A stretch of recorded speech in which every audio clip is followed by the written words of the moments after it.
안녕하십니까. 자, 이번 강의는 514페이지 부동산 실권리자 명의등기에 관한 법률이죠. 마지막인 얘기죠. 아마 지금까지 이제 수업 들으시고 학습하시면서 힘들었죠. 제가 지금 찍고 있는 이 시점이 3월 달인데, 보통 이제 봄이 되면은 이제 그동안 겨울부터 공부를 시작하신 분들이 탈락하시는 분들이 굉장히 많은 시점이에요, 봄이요. 왜 그러냐면 힘들잖아요, 그죠? 그래서 막 이 그지 같은 건 왜 시작을 해가지고 내가 이 고생하는지 몰라 막 이러면서 막 보기도 싫고 막 그러면서 의지가 꺾이거든요. 근데 한 가지 말씀드릴 수 있는 거는 이런 거죠. 우리가 뭐 실제로 누가 시켜서 공부를 하는 건 아니잖아요. 여러분 각자가 뭔가 필요에 의해서 이 공부를 시작한 건데, 이게 시간이 몇 개월 지났다 그래서 지치고 힘이 든다 하더라도 그 필요했던 그 원인이 해소되지는 않아요. 그래서 보통 봄에 이제 지치셔가지고 몇 개월 동안 책을 놨다가 또 한 여름이나 늦가을, 초가을 해가지고 막 7, 8월, 9월 때는 막 부랴부랴 막 책을 또 다시 잡고요. 피로가 해소되지 않고 있는 상태니까 다시 또 공부를 하게 되거든요. 그래가지고 어떻게 또 시간이 부족해서 떨어지시는 분들도 대단히 제가 많이 봅니다. 물론 지금 3월 지금 이 시점에서 시작하시는 분들은 이런 문제가 어디서 발생하게 돼요? 여름철에 휴가철 되면 똑같은 문제가 또 발생하게 되거든요. 그래서 항상 그렇게 힘들고 짜증나고 그러실 때는 내가 이 공부를 왜 시작했는지에 대해서 이유를 다시 한번 생각해 보시고요. 다시 생각해 보시고 다시 좀 생각을 추스려 가지고 좀 다시 한번 공부를 좀 시작할 필요가 있어요. 한 가지 조언은, 공부라는 것은요, 공부라는 것은 뭐예요? 마라톤입니다. 100m 단거리 달리기가 아니거든요. 그래서 시작할 때 너무 힘을 많이 들으면 막판 스토프를 못 하는 거죠. 그죠? 그래서 막판에 먼저 지쳐가지고 남들은 꼬린 지점을 지나가는 것을 멀리서 쓰러져서 지켜봐야 되는 것이 뭐예요? 마라톤 아닌가요? 그죠? 그래서 공부도 마라톤이기 때문에 처음에는 뭐예요? 서서히. 그래서 시험 시간이 다가갈수록 공부하는 양을 먼저 늘려가지고 시험복 임박해서 마팡 스퍼트에 팍 뛰어가가지고 결승전을 통과하는 것이 공부입니다. 그래서 지금 봄이나 시작하실 때는 의욕이 좀 앞서더라도 조금 어떻게 좀 이렇게 뭘까요? 억누를 필요가 있고요. 언제 열심히 공부하시는 거예요? 진짜로 여름 후반부하고 가을 초에는 막 미친 듯이 공부해야 되는 거죠. 그 다음에 또 겨울부터 시작한 분들이 지치셨다면 공부를 손을 놓으시면 안 되고 조금만 여유를 가지시고 손 놓지 않고 뒤 양을 좀 줄이셔가지고 꾸준히 뭐 하고 있으셔야 돼요? 끌고 가야 되는 거죠. 그죠? 다시 말하면 마라톤을 시작했는데, 저도 이게 단축 마라톤은 제가 지금은 안 하지만 과거에 해보면 이게 이제 뛰다가 한 번이라도 쓰면 완주를 못해요. 완주를 하더라도 계속 걷고 뛰고 그러다 끝나거든요. 근데 아무리 힘들어도 그냥 천천히라도 계속 뛰면은 막 이게 뭐예요? 끝까지 다 뛰거든요. 그래서 한 번 쉬면은 이게 게임 끝인 거예요. 마라톤이라는 게 참 묘하게도. 그죠? 그러니까 공부도 마찬가지인 거죠. 그래서 힘들면 절대로 멈춰서 주지 마시고요.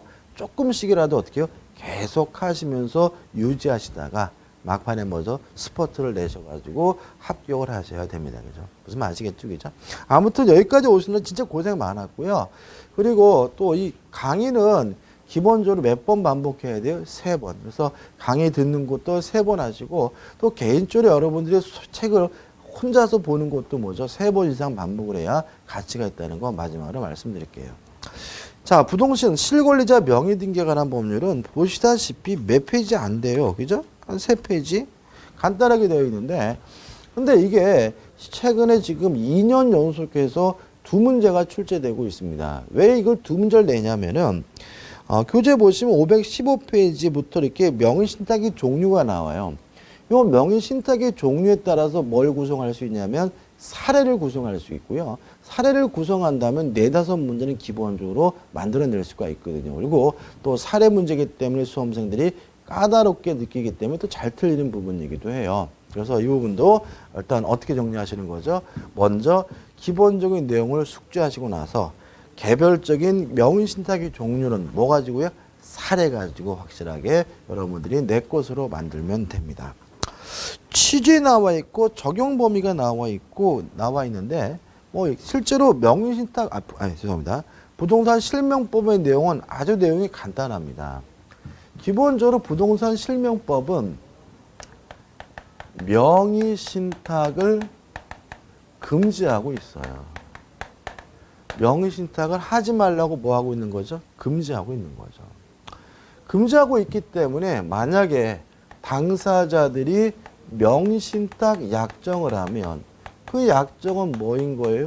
무효인 것이고요. 또 명의신탁 약정에 의해서 등기가 이루어졌다면 그 등기도 원칙적으로 뭐인 거예요? 무효인 거예요. 다만 이 등기 물권 변동의 경우에는 명의신탁이 계약 명의신탁이고 매도인이 명의신탁 사실에 대해서 선이면 물권 변동 등기는 유효할 수 있다는 거 꼭 숙지하셔야 되고요. 그 다음에 명의신탁이 항상 금지되는 것은 아니고 예외적으로 허용되는 경우가 있어요. 어떤 경우냐면 부부간에 또는 종중재산 또는 종교단체의 재산의 경우에는 세금 포탈 등의 불법한 목적이 없다면 명의신탁이 허용되도록 예외를 규정하고 있는 거죠. 여기까지가 부동산 실명법의 내용의 전부입니다. 우리는 처벌 규정 같은 거는 신경 쓸 필요가 없고요. 또 이 법이 김영삼 전 대통령이 만드신 법이기 때문에 만든 지가 이미 거의 뭐 30년 다 돼가요. 그렇기 때문에 경과 규정 같은 것도 신경 쓸 필요가 없고요. 그래서 요 내용을 정확하게 뭐 하시고요. 숙지하시고 명의신탁의 종류에 따라서 사례를 가지고 뭐예요? 분석할 줄 알면 되고요. 사례는 총 몇 가지를 검토해야 되냐면 4가지 사례를 검토하면 됩니다. 몇 가지요? 4가지. 그죠? 첫 번째가 우측에 맨에 나와 있죠? 이자간 명의신탁입니다. 자, 이런 거죠. 가장 기본적인 거죠. 갑이라는 사람이 부동산을 가지고 있는데, 위에다 할까요? 갑이라는 사람이 부동산을 가지고 있는데, 자기 앞으로 등기해 놓기가 뭐 해가지고요. 을에게 네 이름 좀 빌리자. 명의신탁 약정을 하고요. 그 약정에 의해서 갑이 을에게 등기를 해줬다면 요 갑을 이름을 빌린 사람을 명의신탁자라고 하고요. 이름을 빌려준 을을 명의수탁자라고 해요. 요 명의신탁은 2명이 하기 때문에 이자간 명의신탁이라고 합니다. 자, 내용은 이렇습니다. 부동산 실명법은 명의신탁을 금지하고 있습니다. 따라서 당사자 간에 명의신탁 약정이 있더라도 그 약정은 뭐예요? 무효죠. 또 무엇도 무효예요? 등기도 원칙적으로 무효입니다. 따라서 을 앞에 등기가 됐더라도 그 등기는 무효니까 갑에게 여전히 뭐가 있어요? 소유권이 있고요. 을의 부동산은 아닌 거죠. 여기서 문제가 되는 것은 작년에도 비슷한 문제가 답이었는데 갑이 자신이 소유권자란 이유로 을의 등기에 대해서 말소를 청구할 수 있느냐? 가능하다. 왜냐하면 명의신탁은 주로 왜 하냐면 세금 안 내려고 하거나 돈을 안 갚으려고 채무를 회피하려고 하는 게 일반적이죠. 이런 것들은 인간 본성의 발현이니까 뭐 하잖아요? 반사회적이지 않습니다. 따라서 갑이 을에게 이전해준 등기는 불법 원인급여가 아니니까 갑 스스로 무효라고 주장하면서 을의 등기에 대해서 말소를 청구할 수가 있고요. 조심할 것은 갑이 을과의 명의신탁 약정을 해지한다. 그런 지문은 X죠.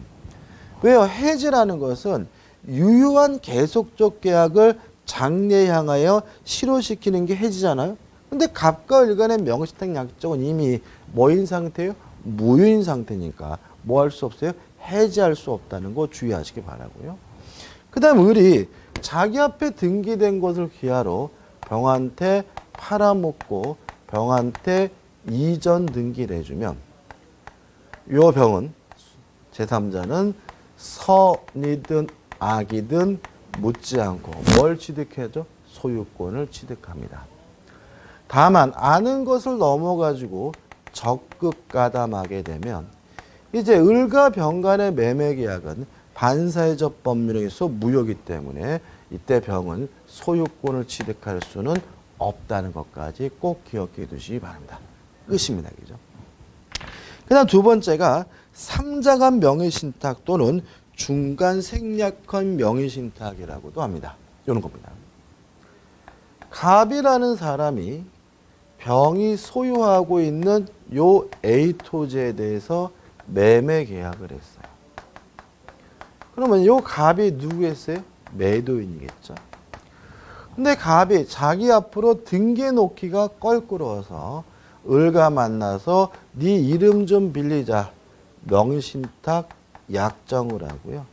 그 약정에 의해서 매도인에서 수탁자를 직접 이전 등기가 이루어졌다면 이걸 우리가 세 명이 했다 그래서 삼자간 명의신탁 또는 갑을 걸쳐서 등기가 된 것이 아니라 바로 을에게 등기됐다 그래서 중간 생략형 명의신탁이라고 하고요.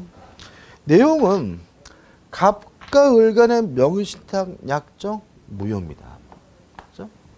또 을 앞에 이루어진 등기도 뭐예요? 무효예요.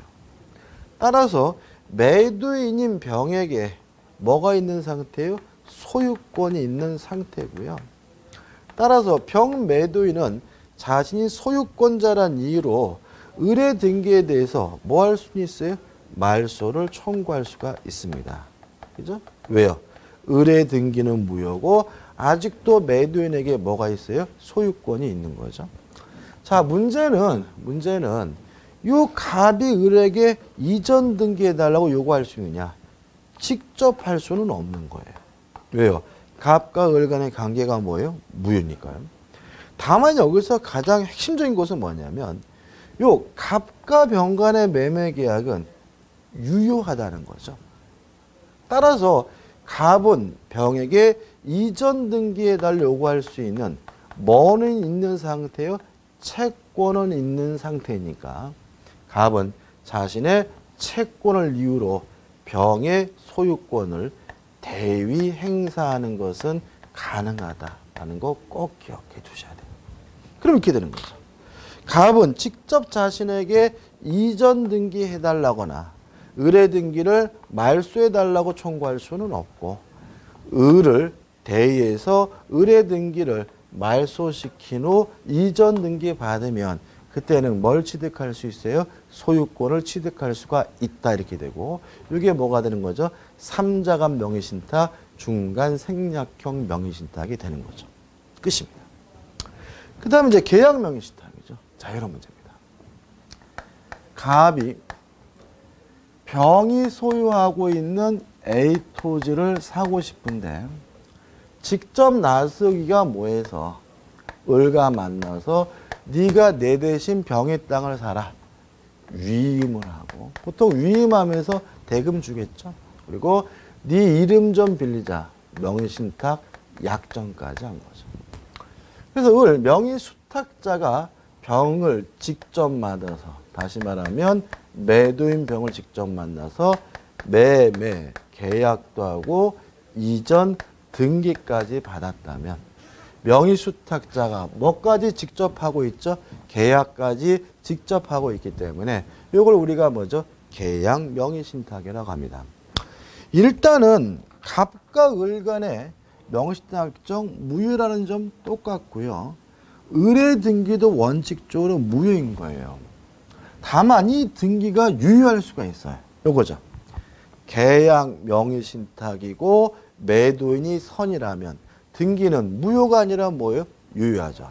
따라서 만약에 요 병 매도인이 갑을 간의 명의신탁 사실에 대해서 모르고 있다면 선이라면 요 을의 등기는 무효가 아니라 뭐예요?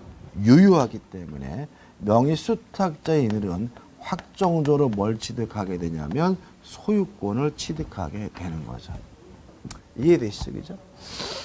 따라서 을 거예요. 그래서 을은 갑은 을에게 소유권 자체를 어떤 형태든지 간에 돌려달라고 요구할 수는 없는 거래요. 이미 누구 거예요? 을 거니까.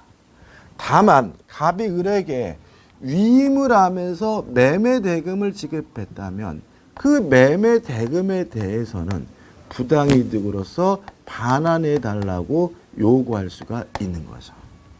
끝이에요. 정리해보죠. 일단 계약 명의신탁이 뭐라고요?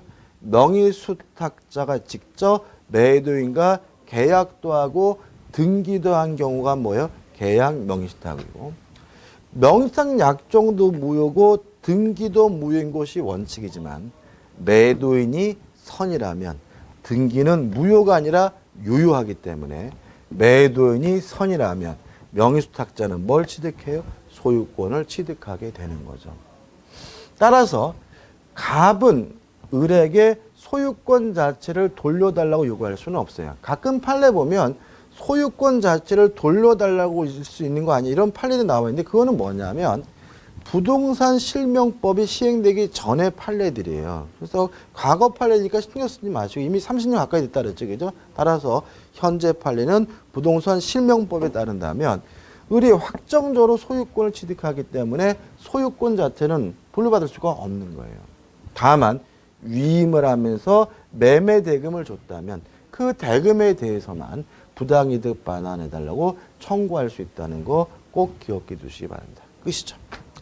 근데 마지막으로 이제 네 번째 명의신탁인데 명의신탁이 허용되는 경우가 있죠. 그래서 어떻게 해요?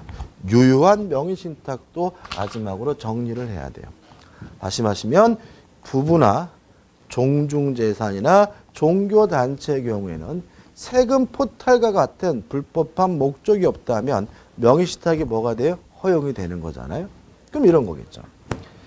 갑이 소유하고 있는 부동산을 을과 만나가지고 명의신탁 약정을 하고 그 약정에 의해서 갑이 을에게 등기를 해줬는데 갑과 을 간의 관계가 예를 들어서 부부거나 또는 종중재산이거나 종교단체의 재산이라면 세금 포탈 등의 불법한 목적이 없다면 약정도 유효하고 등기도 유효한 거죠.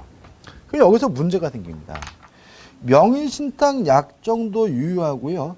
을 앞이 이루어진 등기도 뭐예요? 유효해요. 그럼 누구 거냐 문제죠. 왜냐하면 약정이 유효하다는 말은 갑이 을에게 진짜 준 게 아니라 이름만 빌린 게 유효하다는 얘기니까 아직도 갑의 것이라는 논리가 생기고요.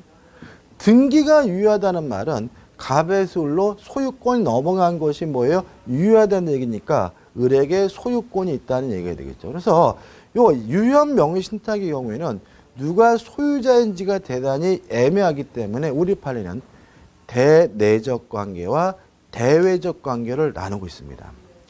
대내적으로는 진짜 준 게 아니라 이름만 빌린 거니까 갑에게 아직도 소유권이 있는 거예요. 누구 거죠? 명의신탁적. 다만 대외적으로는 을 앞에 이루어진 등기가 유효하기 때문에 제3자에 대해서는 누구에게 소유권이 있냐면 명의수탁자인 을에게 소유권이 있는 거예요. 이해되시죠? 그렇죠? 그래서 유효한 명의신탁은 대내적 관계와 대외적 관계를 나뉩니다. 내부적으로는 누구 거예요? 명의신탁적 거. 대외적으로 누구 겁니까? 명의수탁적 거라는 것이 우리 판례의 기본적 태도인 거죠. 따라서 만약에 이 부동산을 을과 매매 계약을 하고 이전 등기를 받았다면 그 제3자는 선악불문하고 소유권을 취득하는 거예요. 왜요? 대외적으로는 갑의 것이 아니라 어떻게 해요? 을의 것이니까요. 또 만약에 누군가가 이 부동산에 대해서 침해 행위를 하고 있다면 물권적 청구권은 갑이 행사하는 것이 아니라 을이 행사하는 거예요. 왜요? 대외적으로는 갑의 소유가 아니라 뭐죠? 을의 소유니까요. 이해되시죠? 그럼 이제 마지막으로. 자, 그럼 을이 자기 앞에 등기된 것을 기하로 제3자에게 팔아먹고 제3자에게 이전 등기를 해주면 대외적으로 누구 거예요? 을 거니까 제3자는 선악불문하고 소유권을 취득하는 거죠. 다만 요 갑의 입장에서는 을이 자신의 부동산을 팔아먹은 거죠. 대내적으로 누구 거예요? 갑 거니까 갑은 을에게 네가 뭔데 내 걸 팔아먹어. 불법 행위를 원인으로 손해배상을 청구하게 된다. 이렇게 얘기를 하는 것이 뭐예요? 유효한 명의신탁이 됩니다. 그죠? 여기까지입니다. 그죠? 여기까지고요. 그래서 요 부동산 실명법은 내용 자체가 많지 않기 때문에 관건이 뭐라고요? 요 네 가지 사례를 정리하고 이해하는 거니까 꼭 숙지하시고 나중에 문제를 통해서 정리하시면 됩니다. 자, 이렇게 해서 이제 기본서 강의를 마치도록 하고요. 정리하는 의미에서 516페이지의 대표 예제 문제를 풀어보도록 할게요. 자, 516페이지입니다. 병소유 부동산을 취득하고자 하는 부동산 투기업자 갑은 탈세 목적으로 친지 을과의 사이에 명의신탁 약정을 맺고 을에게 매수 자금을 주면서 병과 매매 계약을 체결하도록 하였다. 을은 갑의 부탁대로 명의신탁 약정이 있음을 모르는 병과 매매 계약을 체결하고 소유권 이전 등이 격려받았다. 다음 중 옳은 것은? 자, 14기 기출문제인데 무슨 명의신탁이죠? 계약 명의신탁이면 알 수 있죠. 그죠? 그래서 요 사례예요. 보통 명의신탁이 나오면 제가 설명드린 갑을 병도 바뀌지는 않습니다. 1번 병을 을을 상대로 이전 등의 말소를 청구할 수 있다. X. 병이 선이어서 을이 확정적으로 뭘 취득했어요? 소유권을 취득했으니까 병은 을에게 말소해달라고 청구할 수는 없는 거죠. 2번 갑은 을 사이 명의신탁 약정이 유효하다. X. 갑과 을 간의 명의신탁 약정은 무효죠. 3번 갑은 을을 상대로 명의신탁 약정의 해지를 이유로 하여 이전 등기를 청구할 수 있다. X. 소유권 자체는 뭐예요? 넘겨달라고 요구할 수 없고요. 또 약정도 무효니까 해제할 수도 없겠죠. 4번 을은 소유권을 취득한다. 맞죠? 을이 뭐죠? 소유권이죠.